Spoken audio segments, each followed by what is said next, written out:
हाय, good morning. आशा करती हूँ आप सभी अच्छे हो और सुरक्षित हो। मैं आज हिंदी व्याकरण पढ़ाने जा रही हूँ, ठीक है।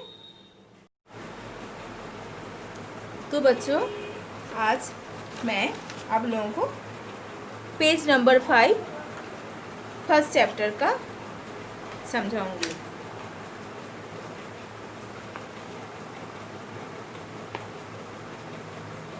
देखिए बच्चों, यहाँ बोली किसी सीमित स्थान पर प्रयोग की जाने वाली भाषा को सामान्य रूप में बोली कहते हैं। यह किसी क्षेत्र विशेष में ही वहाँ के निवासियों द्वारा मौखिक रूप से अपने विचारों को आदान प्रदान का साधन होती है। बोली क्या है? बोली का एक जगह है, ज़्यादा बड़ा नहीं, क्षेत्र वो छोटा है, सीमित स्थान। आप जहाँ पर रहते हो अगर उस जगह को देखोगे तो वहाँ बहुत सारा, अगर बंगाल में रहते हो तो उस बंगाल में भी बहुत सारा जगह है जो जहाँ गांव में एक वही बंगाल को, बांग्ला भाषा को का ही बहुत सारा मतलब तरीका से बोला जाता है। भाषा व्यवहृत हो रहा है, पर उसका शायद कुछ सुर अलग है, टान अलग है। तो ये जो बोली है उसमें ज़रा बहुत फर्क रहता है। यह किसी क्षेत्र विशेष में ही वह की निवासियों द्वारा मौखिक रूप से अपने विचारों के आदान प्रदान का साधन होती है। और ये क्या होता है? मौखिक रूप से ही आदान प्रदान होता है, समझ तो सकता है, पर उसका भाषा का फर्क रहता है। भाषा की अपेक्षा बोली का क्षेत्र सीमित होती है। एक भाषा में स्थान भेद से बोलचाल के कई रूप होते हैं। एक स्थान अगर हिंदी को पकड़े तो हिंदी का भी बोलचाल में बहुत फर्क है, एक ही हिंदी नहीं है। तो कहीं बिहारी हिंदी है, बिहारी में भी बहुत सारा भाग है। तो रूप के भाषा विशेष को बोलियाँ कहा जाता है। कैसे? बिहार में बोले जाने वाली भोजपुरी तथा कुमाऊँ क्षेत्र में बोले जाने वाली कुमाऊनी कहलाती है। भाषा हिंदी है, पर बोलने का जो बोली है वो दोनों में फ़र्क है। ऐसे ही एक क्षेत्र में वेस्ट बंगाल का बांग्ला और बंगाल का बांग्लादेशी का बांग्ला में बहुत फ़र्क है। उन लोगों का भाषा का समझ में ज़रा बहुत, हम लोग को बांग्लादेश का भाषा ज़रा बहुत ये लगता है। तो ये जो फ़र्क है अलग अलग है। तो ऐसे ही अगर पकड़ेगा, तुम लोग को समझाने के लिए मैं बोल रही हूँ कि बिहार का भोजपुरी और कुमाऊँ क्षेत्र की कुमाऊनी में दोनों ही हिंदी है, पर उसमें बोली में फ़र्क है। जब यह बोली और बड़े क्षेत्र में बोली जाने जाती है तब यह उपभाषा कहलाती है। जब किसी उपभाषा में साहित्य की रचना होने पर वह साहित्य प्रसिद्ध हो जाता है तो ये भाषा कहलाता है। भाषा ऐसे ही नहीं बोला जाएगा किसी को भी, तो वो भाषा ही बोला जाएगा जब वो उसमें कोई साहित्य लिखे, कोई साहित्य का लिख के उसको प्रसिद्ध हो, तभी उसको उस भाषा को मतलब मान्यता मिलता है। ठीक है। स्थान विशेष पर बोली जाने वाली भाषा को बोली कहते हैं। स्थान जहाँ का जो भाषा है वैसे हिसाब से उसका बोली है, वैसे हिसाब से उसको नाम भी, भाषा भी दिया गया है। प्रत्येक भाषा को लिखने के लिए उसके अपने शब्द होते हैं। ये है लिपि। प्रत्येक भाषा को लिखने के लिए उसके अपने शब्द होते हैं। इन शब्दों के अलग अलग चिन्ह होते हैं। इन चिन्हों की मदद से ही भाषा लिखी जाती है। भाषा को लिखने का ढंग लिपि कहलाता है। ये बहुत इम्पोर्टेंट है, लिपि किसे कहते हैं। तो भाषा को लिखने का जो ढंग है उसको लिपि कहते हैं। जैसा देखिए, देवनागरी लिपि क ख ग घ, ये देवनागरी लिपि है। और रोमन लिपि ABCD आदि। तो अभी ये इसको बहुत अच्छे से पढ़िएगा। हिंदी भाषा की लिपि कौन सा है? देवनागरी है।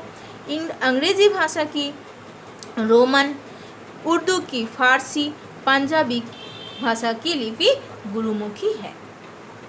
भाषा की ध्वनियों को जिन विशेष लेखन चिन्ह के द्वारा प्रकट किया जाता है उसे लिपि कहते हैं। लेखन और चिन्ह, देखो लेखन तो ये है ABCD जो भी अगर पकड़ेगा, या क ख ग घ पकड़ेगा तो उसके बाद हम लोग चिन्ह भी देते हैं।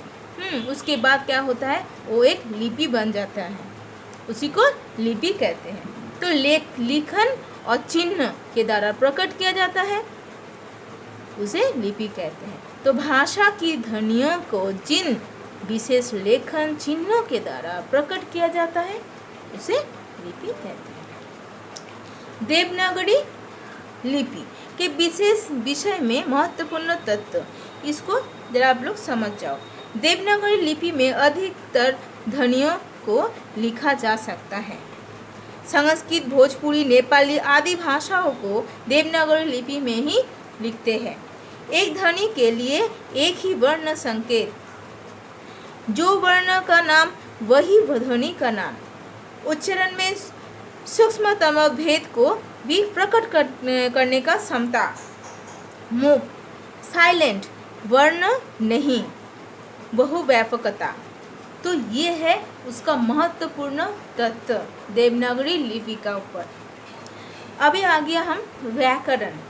क्यों हम लोग व्याकरण पढ़ते हैं, ये वो क्यों हम लोग को दिया गया है, क्यों मैं इसको पहले ही पढ़ा रही हूँ, क्योंकि व्याकरण वो शास्त्र है जिसे हम लोग भाषा को शुद्ध और अशुद्ध रूप का ज्ञान होता है, सही गलत का पहचान होता है कि हम लोग जो बोल रहा है वो सही है या गलत है, हम लोग ठीक तो बोल रहे हैं या गलत बोल रहे हैं।